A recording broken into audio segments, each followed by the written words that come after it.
Iran जब हमला करता है तो इसराइल का नुकसान क्यों नहीं होता, इसके पीछे क्या सच है, आखिरकार हकीकत है क्या। और फेसबुक के ऊपर लोग ये कहते हैं कि ईरान कोई ड्रामा ही रचा रहा है। इसराइल के पास जो ये सिस्टम है, इसराइल को जो नुकसान नहीं पहुंचने देता, आखिरकार ये क्या है, कब ये लॉन्च किया गया, इसकी क्या हकीकत है। 2006 में इसराइल और हिजबुल्लाह की आपस में जंग हुई, जिसमें काफी इसराइल का नुकसान हुआ, काफी लोग उनके मारे गए इसराइल के। हिजबुल्लाह की तरफ से 4000 मिसाइल दागे गए थे। इसराइल का इतना सारा नुकसान होने के बाद अमरीकी ताउन के जरिए एक सिस्टम नाफिज किया गया जिसका नाम था एडवांस डिफेंस सिस्टम। या 2011 में गजा से आने वाले रॉकेट को भरपूर अच्छे तरीके से इनका दिफा किया गया। इसी तरह से इसराइल ने इस सिस्टम का इस्तेमाल करते हुए 2023 में भी अपने आप को महफूज रखा, जो कि हजारों की तादाद में रॉकेट रोके गए इस निजाम के जरिए। आप लोग भी जानना चाह रहे होंगे या फिर कुछ पिक्चर आप देख रहे होंगे कि आखिरकार ये सिस्टम है क्या, ये किस तरह से काम करता है। ये 20 मिसाइल पर एक मुश्तमिल बैटरी होती है जिसके अंदर 20 मिसाइल लगे हुए होते हैं। जैसे कोई इसराइल को हदफ करता है या कोई नुकसान पहुंचाने की कोशिश करता है, उस टाइम ये हदफ को निशाना बनाता है, ये एक्टिव हो जाते हैं। एक गूगल मैप के जरिए ही काम कर रहे होते हैं, यानी कि सैटेलाइट के जरिए ये निजाम चल रहा होता है। और जब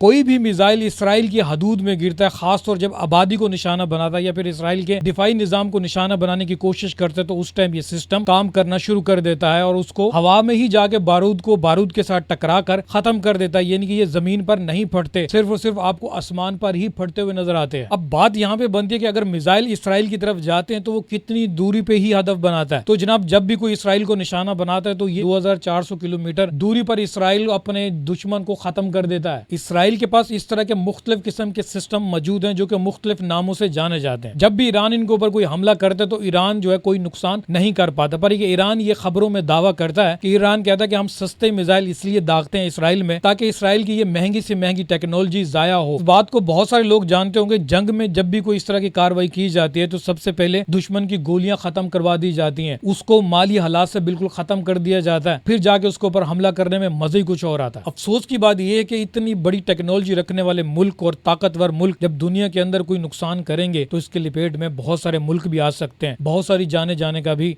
खतरा हो सकता है।